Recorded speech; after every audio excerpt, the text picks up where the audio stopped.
Following Donald Trump's electoral mandate to cut the federal government waste, we call upon Elon Musk and Vivek Ramaswamy to completely stop funding human rights and democracy NGOs, especially the ones working on Iran. Their decades-long activities have been nothing short of disaster for United States foreign policy and have made forming effective opposition by Iranians to the regime next to impossible. They have achieved neither democracy nor human rights, and any claim to the contrary is either disingenuous or uninformed.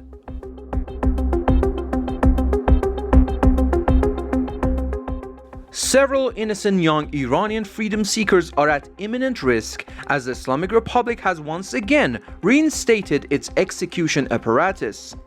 While we recognize the limitations of our influence in confronting the crimes of the Islamic Republic, we turn to international organizations such as Amnesty and United Nations Human Rights, which receive millions of dollars in funding to advocate for and improve human rights. Why are decisive and impactful actions not being taken?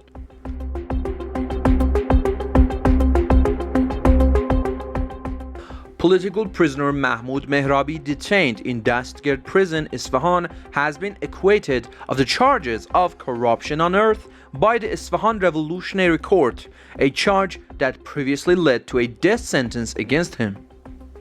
Babak Farsani, Mr. Mehrabi's defense lawyer, shared the news stating, "My client Mahmoud Mehrabi has been acquitted of the charge of corruption on earth by a ruling issued by a parallel branch of the Isfahan Revolutionary Court."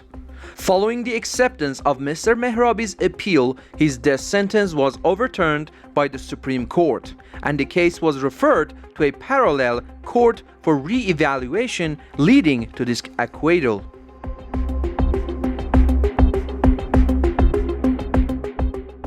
The appeals court has upheld the sentence of Reza Salmanzadeh, a pro-monarchy political prisoner and the father of Mehdi Salmanzadeh, who lost his life in the struggle for freedom. Reza Salmanzadeh had previously been sentenced to 7 years in prison and 74 lashes on charges related to the Evin prison fire, including destruction of prison property, disturbing prison order, and defiance of orders. The confirmation of this verdict underscores the ongoing persecution of political prisoners under harsh and unjust rulings.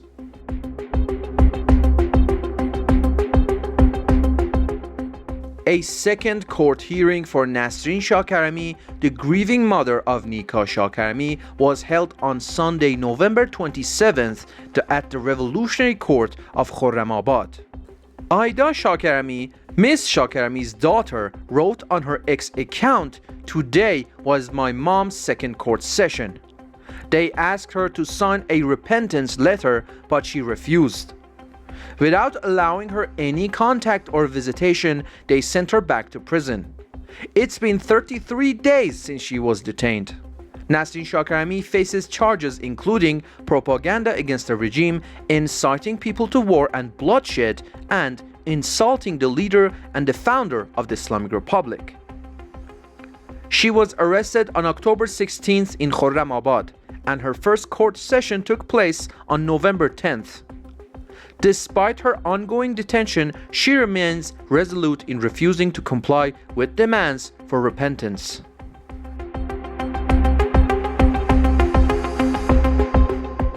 The trial of Roshanak Mollai Ali Shah, a young woman who stood up against physical and psychological abuse by a soldier, was held on Thursday, November 20th.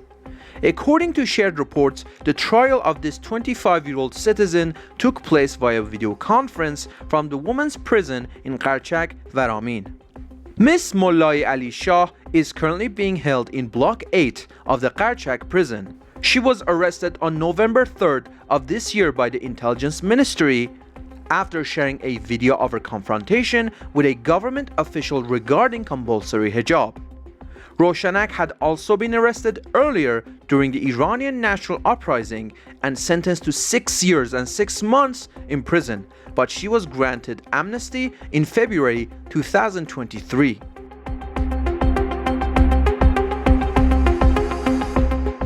Mehdi Meskin Nawaz, a pro-monarchy political prisoner, was returned to Bandar Anzali prison on September 3, 2024, after a 4-month medical furlough from serving a 13-year sentence. Despite the principle of separation of crimes, he is detained alongside prisoners convicted of general offenses. Reports indicate that Mr. Meskin Nawaz has been repeatedly harassed, physically assaulted, and threatened by a fellow inmate who is imprisoned for murder. His life is in danger, raising serious concerns about his safety and the failure to uphold fundamental prisoner rights in Bandar Anzali prison.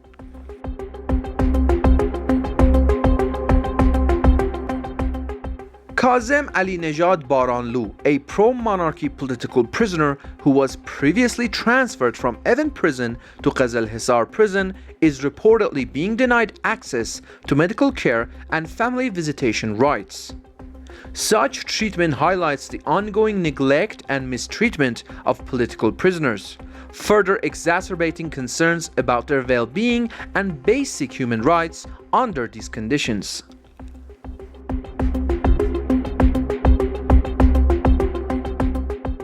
Behrad Azargan, a Baha'i artist, has been sentenced to 7 years in prison. According to a ruling issued by Branch 36 of the Tehran Court of Appeals, Behrad Azargan has been sentenced to 5 years in prison for the charge of engaging in educational or promotional activities deemed deviant and contrary to Islamic principles within the framework of a sect group or similar organization. Additionally, he has been sentenced to 2 years in prison for the charge of spreading falsehoods. The court also ordered the confiscation of items seized from his residence during a search by authorities, which will now be forfeited to the state.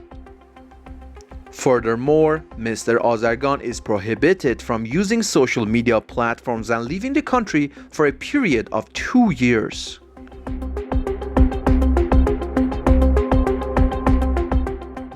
A video showing the catastrophic condition of the Rudaki school in the Sarak village of Izeh County, Khuzestan province has surfaced.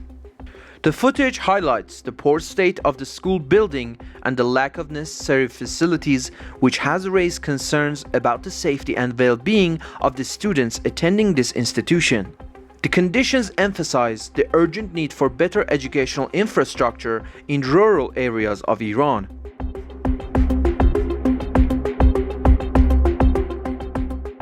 Workers in the blacksmithing section of Teraktor Sazi, tractor manufacturing company in Tabriz, went on strike and held a protest demanding accountability from officials regarding their economic and work-related issues.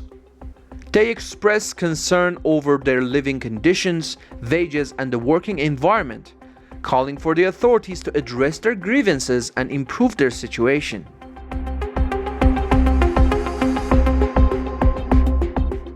On Tuesday, November 19th, a group of retirees from the Social Security Organization, teachers, and military personnel in Kermanshah held a protest rally in response to economic difficulties and the lack of attention to their demands. The demonstrators are calling for better living conditions and solutions to the issues they have been facing due to unmet financial and legal obligations.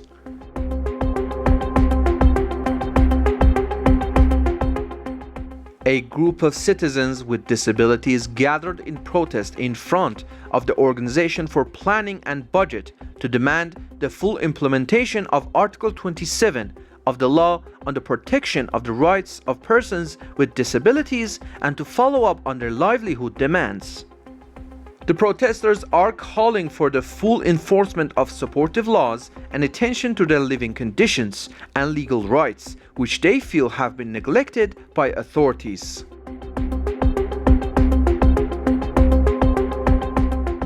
On Wednesday, November 20th, 2024, retired employees of 1400 Tehran held a protest in front of the Iranian Parliament building, demanding attention to their unmet claims and the non-implementation of the ranking plan.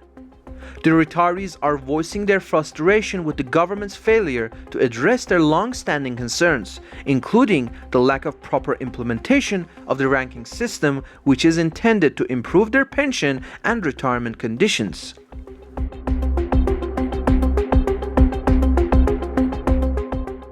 On Wednesday, November 20th, 2024, nurses in Shiraz held a protest in front of the city's governor's office as part of the 16th consecutive day of strikes by healthcare workers.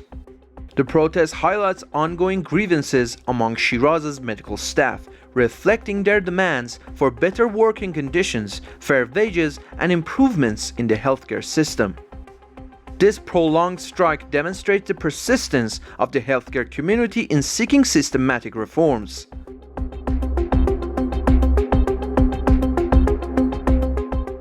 The voice of Iranians within the homeland speaks a truth.